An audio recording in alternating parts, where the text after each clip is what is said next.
Hey there, my Success DNA family. It's been a long time since I posted anything new here. Not because I've been inactive. Well, I've been inactive here, so let's be honest. But I have moved my content to a different platform and under a different name.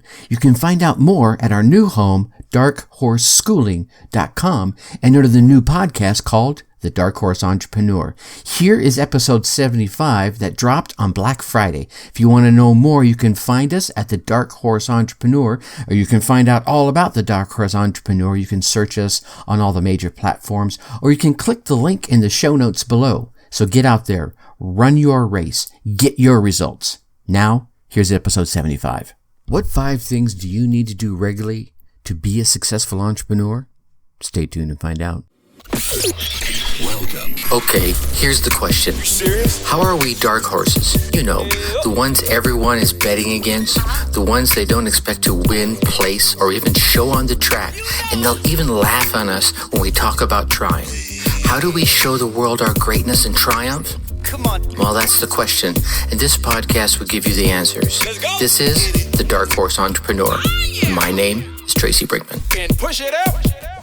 Hello, my Dark Horse friends and family. Welcome back to your daily dose of ensuring your entrepreneurial success learning. I'm your Dark Horse host, Tracy Brinkman, and you, well, that's infinitely more important. You are a driven entrepreneur or one in the making, but you're here because you're ready to start, restart, kickstart, or just start leveling up with some great marketing, personal or business tips and results in order to build a beautiful business of yours into the empire it absolutely deserves to be.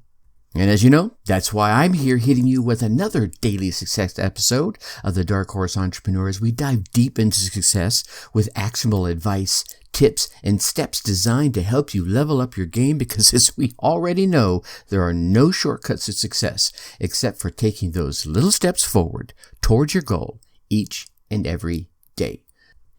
And you know, if you think about it, there are so damn many ways to start, restart, kickstart, or just start leveling up your business. I mean, finding your voice and using your voice are just a couple, right? And we've spent the better part of this week chatting about that, so I'm not going to go deeper into that one. Well, not yet at least. But, you know, the journey of an entrepreneur, any entrepreneur, and I can say that, you know, not just from my own experience, but from hearing the experiences of those that I chat with, those that come on the show and share their experiences, as well as many, many more I've been lucky enough to meet online and off. So I can say with some certainty that the journey of an entrepreneur, of your entrepreneurial journey is going to take you through so many places. You're going to go through this wide varying range of emotions, and you're going to be introduced to an even wider and more varied range of people. Your journey as an entrepreneur, it can be easy and difficult. In between all those places and all those emotions and all those people, you're going to need to continue to improve and develop yourself so that you can help your tribe find that solution to the problem that you solve for them. I mean, that's the core of it, right? You're there to solve a problem for a group of people. And whether you're on day 1 of that entrepreneurial journey, day 100, 1000, or if you're just contemplating starting the journey, the adventure you're on or that you're about to embark upon, it's one you are going to remember forever, right? You're even going to enjoy it as long as you learn to zig and zag, right? You're going to have to quickly adapt to the world around you, the results it presents to you, and most of all, do not give up on you. So, all that said, right, to help all that, I wanted to share with you 5 ways to help ensure your entrepreneurial journey can be as successful as humanly possible. All right, number 1, when you see it, write it down. And now that see it is in quotes. See, what I'm talking about here is when you get an idea, write that bad mother down. For me, I believe that if you pause to acknowledge the idea that just popped into your head and then take a moment to write it down, you're telling your mind, the subconscious, the universe, infinite intelligence, Allah, God, whatever you want to call it, you're telling that place of idea creation that you're paying attention and to bring on the ideas. I think the more you acknowledge and write them down, the more ideas you're going to get. Now, mind you, I'm not saying that you should act on every single idea, but the more often than not, one idea, that's good speaking, right? One idea leads to the next, and to the next, and to the next. It's like this own internal brainstorming you got going on until, bam, that magic combination of divine intervention, knowledge, know-how, it all combines into exactly what you need to get shit done and make shit happen.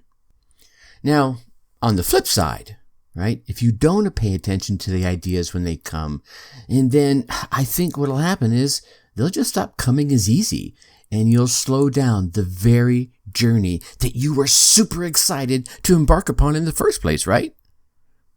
So, write the ideas down when you get them. Now, if you're ever at a moment where you get this idea and you're like, I'm driving, or I don't have a piece of paper or a pen or whatever, right? All right, fine. Make yourself a voice memo in your phone. Call yourself on the phone and leave yourself a voice message. Whatever you do, whatever you're able to do at that moment to acknowledge that idea and remember it. Don't just say, oh, I'm going to remember that, because you know what's going to happen. Later on, you're going to get back where you have a pen and paper and you're going to go, damn, what was that idea now? Gone. Vapor, right? Number 2, consistently improve and remove. Let me go back to when I was first learning martial arts. That was a long time ago. I had this very unique teacher who started my first few lessons by finding my natural reactions and then building upon them. One of my first lessons I remember to this day was he threw a punch right at my face, and he used my natural blocking reaction and then built upon it. You see, in retrospect, as I think about it, this sped up my learning process because I wasn't trying to unlearn something that I already knew, but instead, I was consistently taking action on what I did know and adding to it and slowly modifying it until later on, a whole new reaction was in place. See, this way of, his way of teaching me was removing the ineffective habits, which, you could say a lot of my original natural blocking reactions weren't as effective as the new ones. And he turned them into far more powerful, simultaneous block and attack reactions. So if you think about it, I think the magic there was in the fact that I was consistently learning how to improve and remove, improving on what was serving me, right? You've heard me say that a few times, and adding to what was serving me.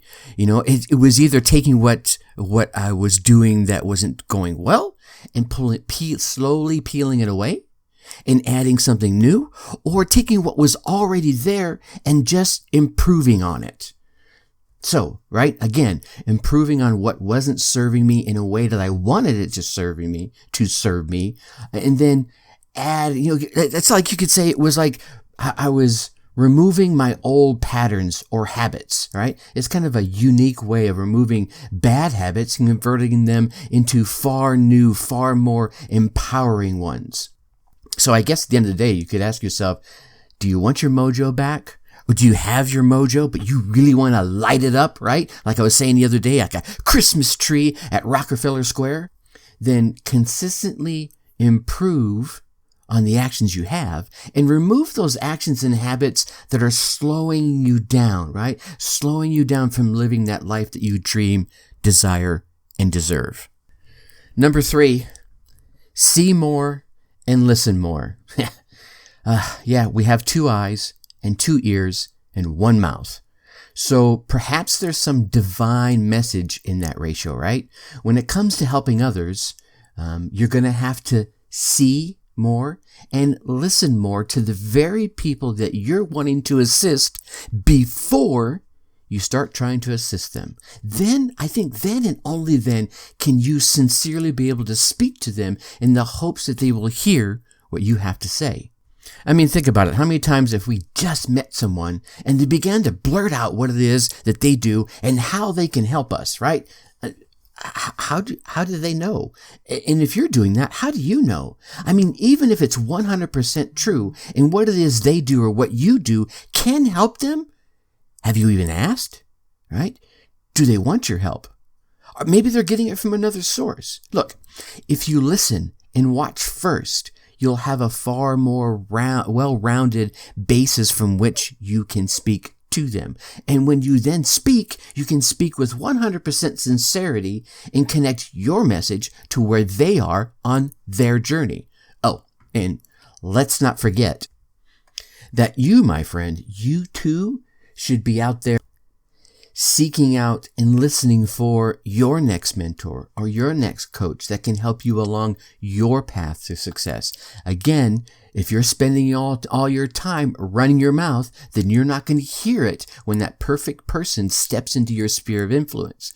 But if you're taking the time to talk, or if you keep just talking because you're not taking the time to see and listen, you're probably quite probably even going to run them off. Whew. We don't want that to happen now, do we? All right. So use them in ratio: 2 eyes, 2 ears, 1 mouth. And that's coming from someone who likes to talk. All right. Number 4, work hard and manage your time. Yep.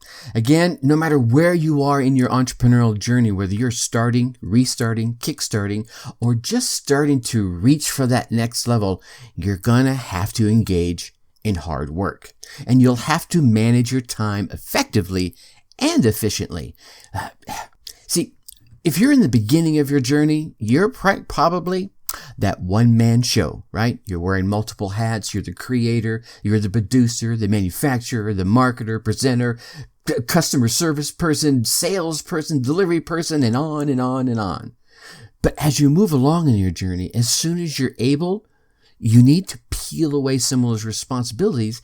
Those are time-sucking tasks, right? You need to hand those off to someone that's better suited at it, right? Hand those off to someone where you could say, in some ways, you need to stop doing the tasks that are now above your pay grade. And I don't want to sound arrogant with that, because if you're the creator of things, right, there's a different level of pay, quote unquote pay, associated with that. And then hand that off to someone who that's their core competency. Right? It could be marketing, and maybe that's an equal pay grade, but you're not as good as it, right? Hand it off to someone who's better suited to execute it, that it's in their wheelhouse so that you can level up the tasks that you are best at, right? Working hard on your tasks that are in your wheelhouse. That's a part of time management I see far too many entrepreneurs lose sight of. On top of that, there's the usual time management pieces that we have to remember. Keep those meetings focused and to a minimum. All right. Keep your online time the same, focused and to a minimum. Find those pieces of lost time that are out there, right? Where you're just kind of wasting your time. And I'm not talking about the stuff where you need that R&R, but where you're just like getting lost in it, right? Too many Netflix and chill, too many movies, too many video games, whatever it might be. Find those pieces of lost time, regain control of them, right? Now, let me leave you with one last thought here on this one. Get enough sleep, huh?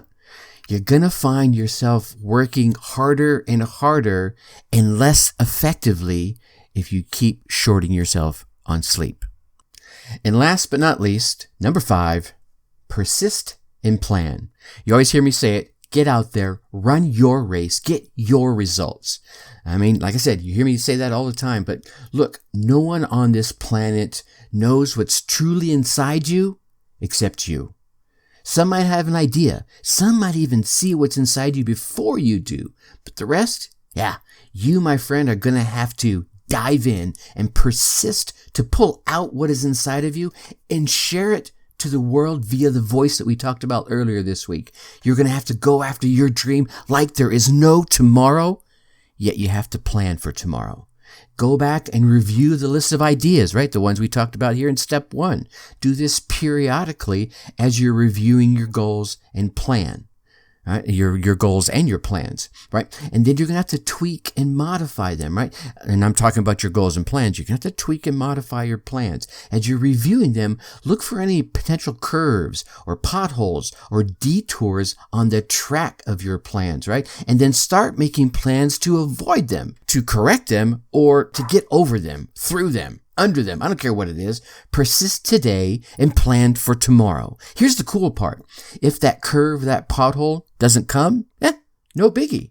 But if it does, again, no biggie, because you've already planned for it. You've prepared for it. Now you can start taking action today to avoid what was going to happen tomorrow, right? So you can calmly put your action into place and start saving your time and your worries as you consistently improve on your plans for tomorrow. Whew. All right. What a week it's been. What a Thanksgiving week it's been. So there you go, my Dark Horse friends and family. Another amazing week, chock full of success episodes here at the Dark Horse HQ. I know you want to keep getting these daily success episodes as well as those interviews I am lucky enough to be able to bring you. So go on down there, hit that subscribe button, drop us a 5-star rating, leave us some kind words in the review. Again, feel free to leave us some suggestions for improvement. Always like to improve. And then come join us, get to know us a little more intimately over in the Facebook group. Go to facebook.com, put Dark Horse Tribe in the search bar there. We should be right there on the top. Come in and join us. If for some reason that doesn't work out for you, go to your favorite web browser, put in darkhorseschooling.com/darkhorsetribe, and that will take you straight there. Look forward to getting to know you inside the group. Always in there answering questions and sharing even more great tips and advice. All right, get out there, run your race, get your results, and let me hear about them. Until tomorrow, or actually until next week, enjoy your weekend, think successfully, and take action. Thank you for listening to the Dark Horse Entrepreneur Podcast. And you know this! Thanks for tuning in. Check us out at www.darkhorseschooling.com. All right. My name is Tracy Brinkman.